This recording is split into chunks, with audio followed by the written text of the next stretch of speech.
அஸ்ஸலாமு அலைக்கும் வரஹ்மத்துல்லாஹி வபரகாத்துஹு. புகழ் அனைத்தும் இறைவன் ஒருவனுக்கே. அன்பிற்கினிய சகோதர சகோதரிகளே, காசா பலஸ்தீனில் நடைபெற்று வரக்கூடிய போர் என்பது 8வது மாதத்தில் அடியெடுத்து வைத்து தொடர்ந்து அங்கு போர் நடைபெற்று கொண்டிருக்கிறது.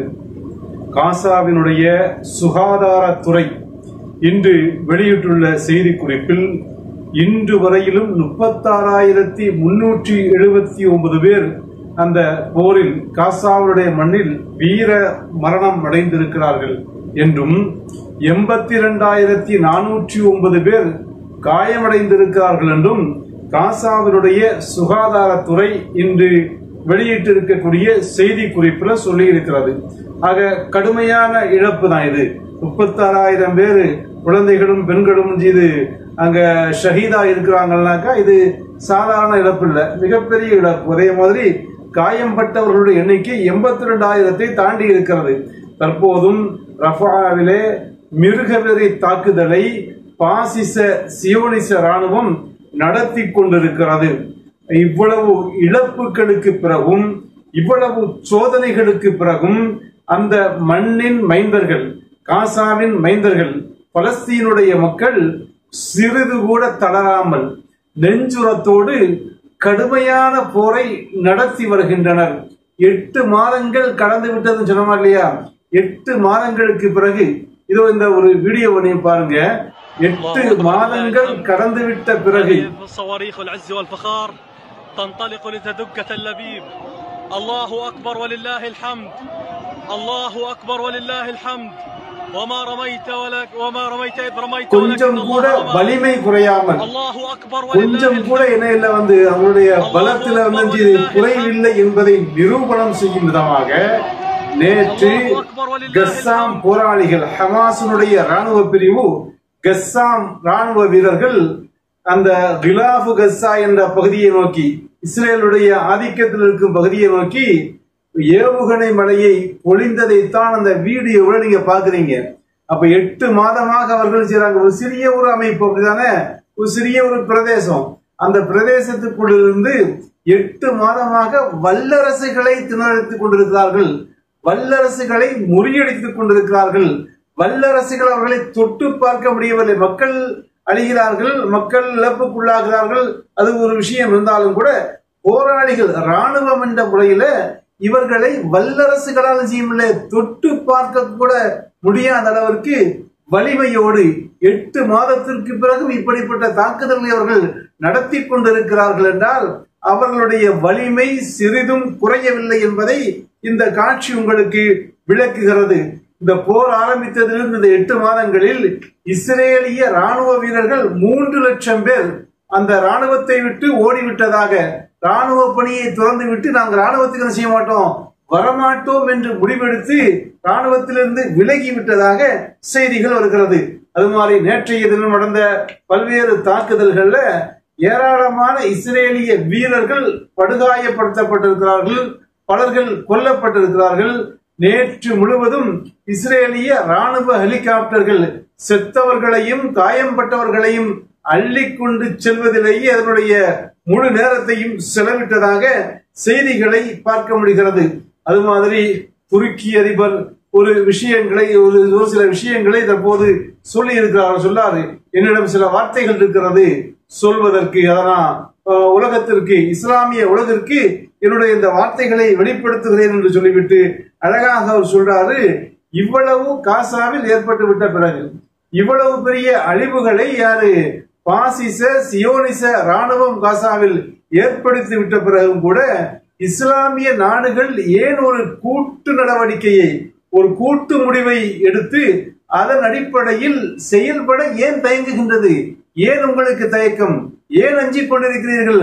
எல்லாரும் சேர்ந்து ஒரு முடிவெடுத்து அந்த முடிவை செயல்படுத்த வேண்டும் என்று சொன்னால் அதற்கு ஒத்துழைக்க மறுக்கிறீர்களே ஏன் என்று கேட்பதோடு அவர் சொல்றாரு, இறைவனுக்கு அஞ்சிக் கொள்ளுங்கள், இறைவனிடம் நீங்கள் விசாரிக்கப்படுவீர்கள், இறைவன் இந்த விஷயத்துல இறைவன் கேட்கும் கேள்விகளுக்கு நீங்கள் இஸ்லாமிய ஆட்சியாளர்கள் பதில் சொல்லியே ஆக வேண்டும். நான் உட்பட இஸ்லாமிய நாடுகளின் ஆட்சியாளர்களாக இருக்கக்கூடிய ஒவ்வொரு நபரும் இந்த விஷயத்துல பொறுப்பாளிகளாக இருக்கிறார்கள். அவர்கள் பொறுப்புகளை தட்டி கழிக்க முடியாது. அவர்கள் நாளை இறைவனிடம் இந்த விஷயத்துல பதில் சொல்லியே ஆக வேண்டும் என்று அந்த துருக்கியினுடைய அதிபர் தன்னுடைய ஒரு செய்தி குறிப்புல சொல்லி இருக்கிறாரு. இந்த இறைவனுக்கு அஞ்சி நாம் அனைவர்களும் பொறுப்புதாரிகளாக இருக்கிறோம். இறைவனுக்கு அஞ்சு இந்த விஷயத்துல நம்ம என்ன செய்யணும், செயல்பட வேண்டும் என்று கேட்டுக்கொண்டு இதை ஐநா சபையினுடைய பொறுப்புகளை நம்ம விட முடியாது. ஐநா சபையை நம்ப முடியாது. ஐநா சபை இங்க அதனுடைய உயிர் இங்க காசாவில செத்து விட்டது. ஐநா சபையினுடைய ஊழியர்களையே ஐநா சபையினால பாதுகாக்க முடியவில்லை. எனவே ஐநாவை நம்பிக்கொண்டிருப்பதில் அர்த்தம் இல்ல. நாம் அனைவர்களும் இணைந்து ஒரு கூட்டு முடிவெடுத்து ஒரு கூட்டு நடவடிக்கைகள்ல இறங்குவது காலத்தின் கட்டாயமாக இருக்கிறது. இதை செய்ய தவறினால் அல்லாஹ்விடத்திலே நாம் ஒவ்வொருவரும் இந்த விஷயத்துல பதில் சொல்ல கடமைப்பட்டிருக்கிறோம் என்று அவருடைய பொறுப்புணர்வை யாரு துருக்கி அதிபர் வெளிப்படுத்தி காட்டி இருக்கிறாரு. அல்ஹம்துலில்லாஹ். அதே மாதிரி இந்த பாசிச சியோனிச ராணுவத்தை எதிர்த்து இந்த பாசிச சியோனிச ராணுவத்தினுடைய அடக்குமுறைகளையும் அத்துமீறல்களையும் எதிர்த்து புரோக்சல் நாட்டில் உள்ள இஸ்ரேலிய தூதரகம் அடித்து நொறுக்கப்பட்டிருக்கிறது. அது மாதிரி மெக்சிகோவில் உள்ள இஸ்ரேலிய தூதரகம் அடித்து நொறுக்கப்பட்டிருக்கிறது. அந்த மக்கள் மிகுந்த வேதனையில் இருக்கிறாங்க, மிகுந்த கோபத்தில் இருக்கிறாங்க இஸ்ரேலின் மீது. அது மாதிரி ஸ்பெயினுடைய ஒரு வெளியுறவுத்துறை அமைச்சர், அவங்க பேரு கூட இயோனி பீலாருங்கிற பேரு, அவங்க என்ன சொல்றாங்கன்னாக்கா எங்களுடைய நாடு செஞ்சிருந்த பலஸ்தீனத்தை தனி நாடாக அங்கீகரித்து விட்டது. இது இதோடு நாங்க போதும் இருக்க முடியாது. ஏன்னாக்கா இந்த பாசிச இஸ்ரேலுடைய அந்த சியோனிச ராணுவம் இன அழிப்பில் தொடர்ந்து ஈடுபட்டு கொண்டிருக்கிறது. சிறுவர்களின் தலைகளை வெட்டுகிறது, மக்களையும் பெண்களையும் ஆண்களையும் உயிரோடு தீயிட்டு கொளுத்துகிறது. இப்படி ஒரு இன அழிப்பில் ஈடுபடக்கூடிய அரசுக்கு எதிராக நாங்க மேலும் நடவடிக்கைகளை எடுக்க வேண்டும் என்று விரும்புகிறோம். உலக நீதிமன்றம் தலையிட்டு போரை நிறுத்த வேண்டும் என்று சொல்லிவிட்ட பிறகும் கூட அதற்கு சிறிதளவு கூட மதிப்பளிக்காமல் அத்துமீறி தீவிரவாத போக்கை கடைபிடிக்கின்ற இஸ்ரேல் அரசுக்கு எதிராக நாங்கள் வேறு பல நடவடிக்கைகளையும் எடுக்க வேண்டும் என்று விரும்புகிறோம். அதனுடைய தொடர்ச்சியாக இஸ்ரேலுடனான அனைத்து தூதரக உறவுகளையும் நாங்கள் நிறுத்துவதற்கு விரும்புகிறோம். அதற்கான முயற்சிகள்ல இறங்கி இருக்கிறோம் என்று ஸ்பெயினுடைய வெளியுறவுத்துறை அமைச்சர் நினைச்சாரு சொல்லக்கூடிய அந்த செய்தியை விளக்கக்கூடிய படத்தை தான் நீங்க நினைச்சீங்க பார்த்து கொண்டிருக்கிறீர்கள். அதே மாதிரி அமெரிக்காவினுடைய அந்த பைடன் நிர்வாகத்துல மேல்மட்ட நிர்வாகிகளாக இருக்கக்கூடிய 2 பேர் தங்கள் பதவியை ராஜினாமா செய்துவிட்டு அதற்கு காரணம் சொல்றாங்க, பைடன் போய் சொல்றான், பைடன் உண்மையை மறைக்கிறான், அங்க மக்களுக்கு உதவி பொருட்கள் போய் சேர்வதாக சொல்றான், ஆனா உதவி பொருட்கள் போய் சேரல, அது பல இடங்களில் தடுக்கப்படுகிறது. ஆனா காசாவுடைய விஷயத்துல பலஸ்தீனுடைய விஷயத்துல பைடன் பொய் சொல்றான். ஒரு சிறந்த தலைவருக்கு இது அழகில்ல, எனவே இந்த தலைவரின் கீழே நம்ம என்ன செய்ய முடியாது, பணியாற்ற முடியாது என்று அமெரிக்காவுடைய பைடன் நிர்வாகத்துல மிகப்பெரிய பொறுப்பில் இருக்கக்கூடிய 2 பேர் செய்றாங்க ராஜினாமா செய்து தங்களுடைய எதிர்ப்பை என்ன செய்றாங்க அந்த பைடனுக்கு காட்டி இருக்கிறார்கள். அது மாதிரி அண்மையில நான் சொல்லியிருந்தேன், நார்வே ஸ்பெயின் உள்ளிட்ட நார்வே ஸ்பெயின் அதே மாதிரி அயர்லாந்து இந்த 3 நாடுகளும் ஐரோப்பிய நாடுகள் அண்மையில பலஸ்தீனத்தை இந்த தனி நாடாக அங்கீகரித்து விட்டன. அந்த வரிசையில் தற்போது ஸ்லோவேனியாவும் சேர்ந்திருக்கிறது. ஸ்லோவேனியாவுடைய பிரதமர் வெளியிட்ட அறிக்கையில நாங்களும் பலஸ்தீனத்தை தனி நாடாக அங்கீகரிக்கிறோம் என்று அறிவித்திருக்கிறாரு. இப்ப ஸ்லோவேனியாவுடைய பார்வையிலும் பலஸ்தீன் தனி நாடாக அங்கீகரிக்கப்பட்டு விட்டது.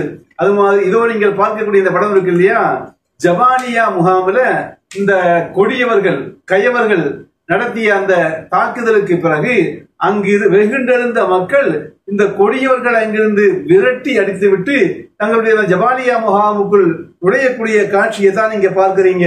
அது மாதிரி பலஸ்தீன மக்களுக்கு உதவுவதற்காக, காசாவின் மக்களுக்கு உதவுவதற்காக தற்காலிக துறைமுகம் ஒன்று அமைச்சு அவர்களுக்கு உதவ போறேன்னு யார் சொன்னா, பைடன் என்ற அந்த ஷாத்தான் சொல்லிச்சுதா இல்லையா, சொல்லிக்கிட்டு 2 நாள் 3 நாளுக்கு இருந்துச்சு அந்த உதவி பொருட்களை அனுப்பிவிட்டு அடுத்தடுத்த நாட்களில் பீரங்கிகளையும் ஆயுதங்களையும் கொண்டு வந்து அங்க இறக்கலாம் இஸ்ரேலுக்கு ஆதரவாக. அல்லாஹ் மிகப்பெரியவன், அல்லாஹ்வுடைய வல்லமை மிகப்பெரிய வல்லமையாக இருக்கிறது. அதை தொடர்ந்து அந்த கடல்ல ஏற்பட்ட பெரிய பெரிய அலைகள் அந்த துறைமுகத்தை, மிதக்கும் துறைமுகத்தை இது சுத்தமாக அழித்து விட்டது. அந்த எந்த பெரிய பொருள் செலவு அந்த துறக்கும் அந்த பறக்கும் துறைமுகத்தை பறக்குமா மிதக்கும் துறைமுகத்தை அமைச்சிருந்தான். அப்ப அந்த மிதக்கும் துறைமுகம் சுவடு தெரியாமல் அலைகளால அழிக்கப்பட்ட காட்சிகளை விளக்கக்கூடிய இந்த படத்தை தான் நீங்க பாக்குறீங்க. அது மாதிரி பிரிட்டனுடைய ஒரு பாடகி அந்த அவங்க படத்தை தான் பாக்குறீங்க. இவங்களை இன்ஸ்டாகிராம்ல 88 மில்லியன் மக்கள் நினைச்சாங்க பின் தொடர்கிறார்கள்.